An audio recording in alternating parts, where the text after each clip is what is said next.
അവിടെ ഞാൻ പ്രസംഗിച്ചുകൊണ്ട് നിൽക്കുമ്പോൾ കോട്ടയത്ത് നിന്ന് ഒരു 4-5 ആളുകൾ വന്നു. അവർ വന്ന് കാത്തു നിന്നതിന് ശേഷം എന്നോട് പറഞ്ഞു, സ്വാമി, ഞങ്ങൾ സ്വാമിയെ കാണാൻ വന്നത് ഒരു അഭ്യർത്ഥനയായിട്ടാണ്.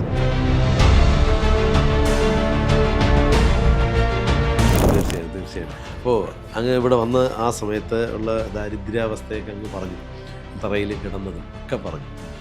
ഒപ്പം ഈ അങ്ങ് ഇതിൻ്റെ അധ്യക്ഷ സ്ഥാനത്തേക്ക് വന്നപ്പോൾ ഉണ്ടായ മാറ്റങ്ങൾ, പ്രധാനപ്പെട്ട ചില മാറ്റങ്ങൾ ഇവിടെ സംഭവിച്ചു.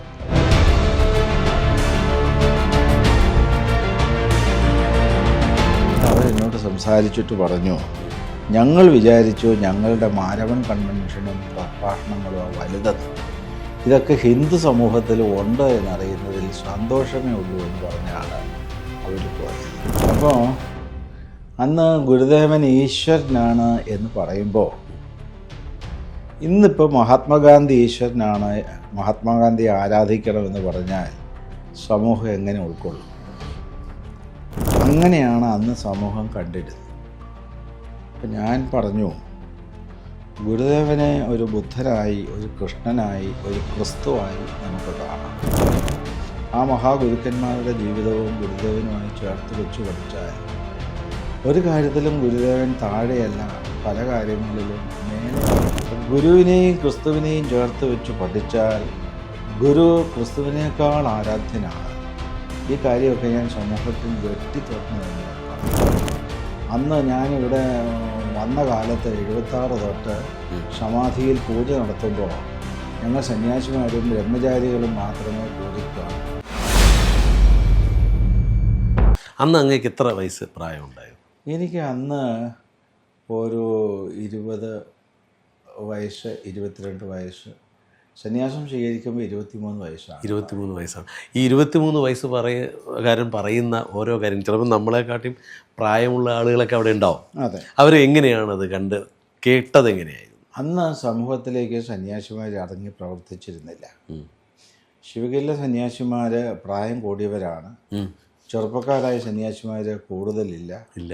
അവരിൽ തന്നെ സമൂഹ മധ്യത്തിലേക്ക് ഇറങ്ങി വന്ന് പ്രസംഗിച്ച് പ്രവർത്തിക്കുന്നവരുടെ എണ്ണം കുറവാണ്.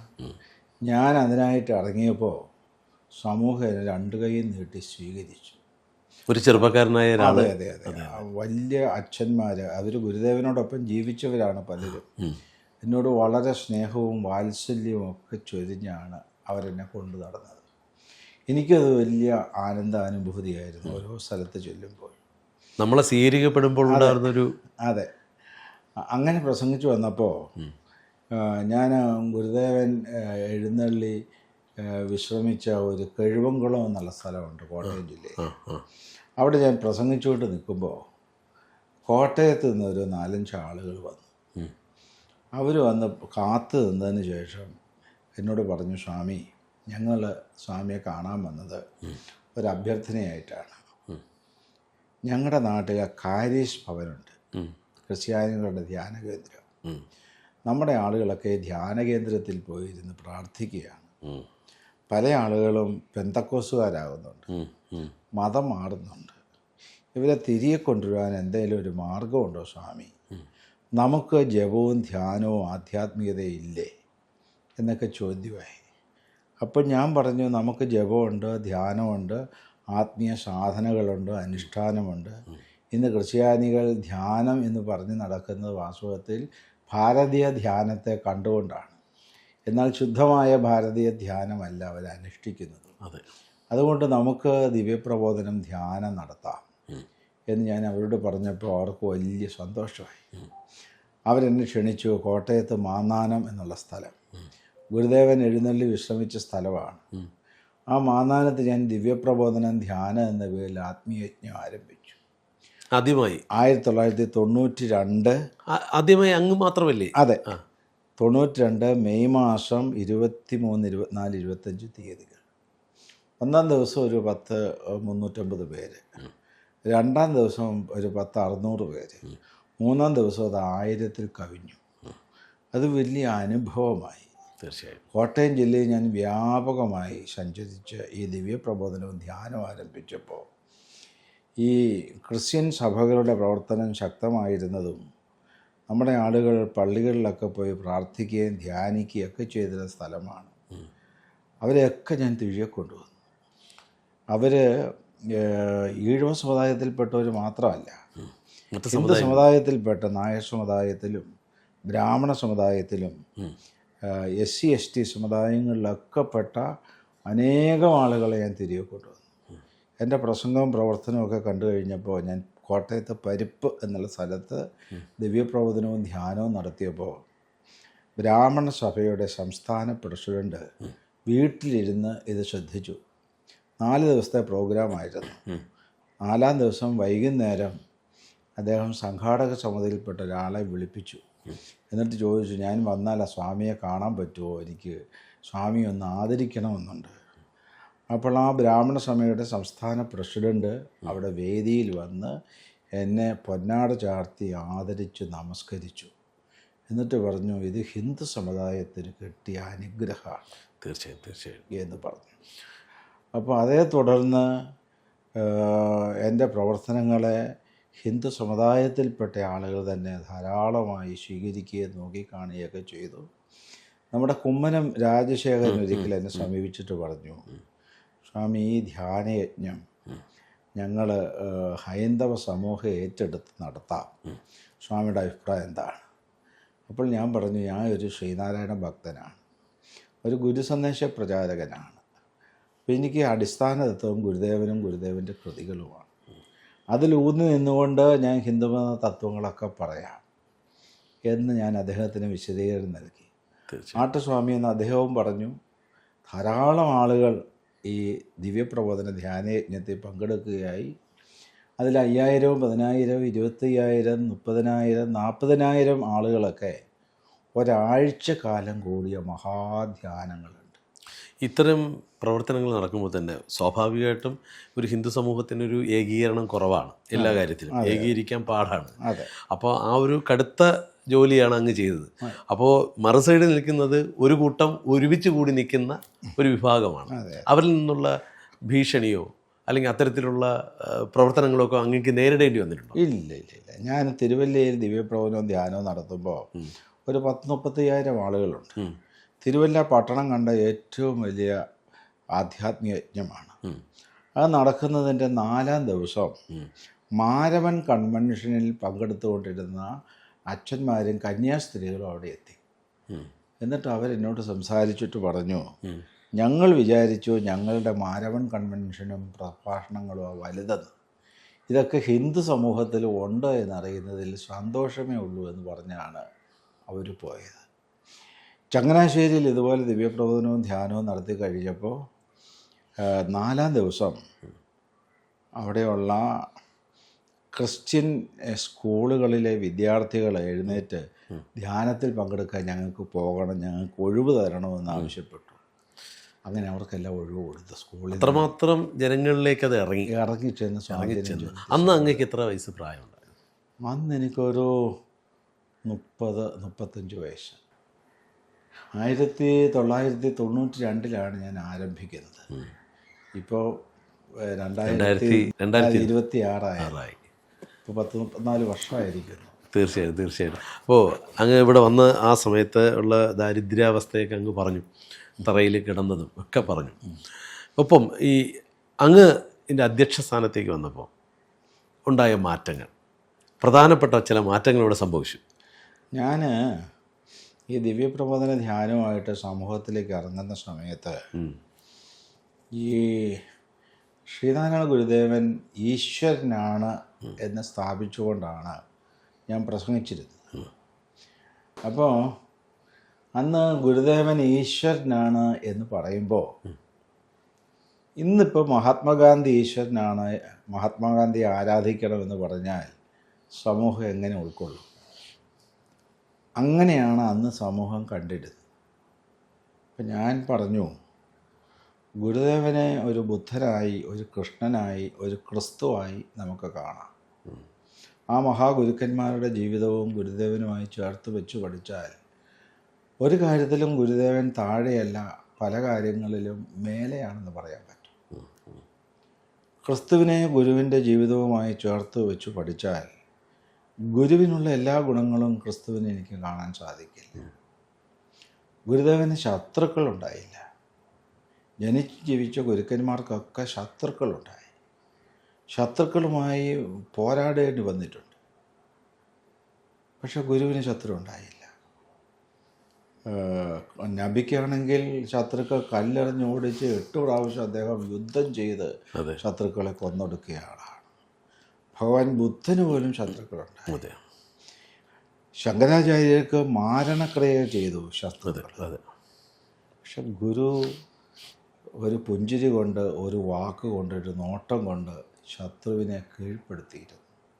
അവരും ഗുരുവിൻ്റെ ആരാധകരായി മാറിയിരുന്നു. അപ്പം ഗുരുവിനെയും ക്രിസ്തുവിനെയും ചേർത്ത് വെച്ച് പഠിച്ചാൽ ഗുരു ക്രിസ്തുവിനേക്കാൾ ആരാധ്യനാണ്. ഈ കാര്യമൊക്കെ ഞാൻ സമൂഹത്തിൽ വെട്ടി തുറന്ന് തന്നെ പറയും. അപ്പോൾ പള്ളിയിലൊക്കെ പോയിരുന്ന ആളുകൾ അതിനെക്കുറിച്ച് ചിന്തിക്കും, പഠിക്കും. അങ്ങനെ അവരെല്ലാം ഗുരുവിനെ ഈശ്വരനായിട്ട് ആരാധിച്ചു വന്നു.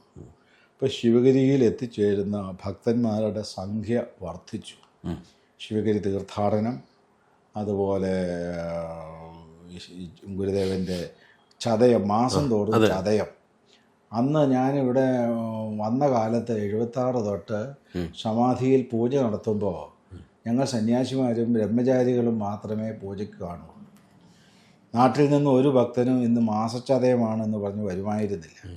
അപ്പം ഞാൻ ഈ ദിവ്യപ്രബോധന ധ്യാനത്തിൻ്റെ അനുബന്ധ പരിപാടിയായിട്ട് പറഞ്ഞു, നമുക്ക് മാസം തോറും എല്ലാ ഗ്രാമങ്ങളിലും ചതയ ദിനാഘോഷം വേണം. ചിങ്ങത്തിലെ ചതയത്തിന് ആഘോഷിക്കുന്നത് പോലെ തന്നെ വ്രതാനുഷ്ഠാനത്തോടു കൂടി മത്സ്യവും മാംസവും മദ്യവും എല്ലാം ഉപേക്ഷിച്ച് വ്രതമെടുത്ത് ഗുരുദേവനെ ഭജിക്കാൻ വന്നു.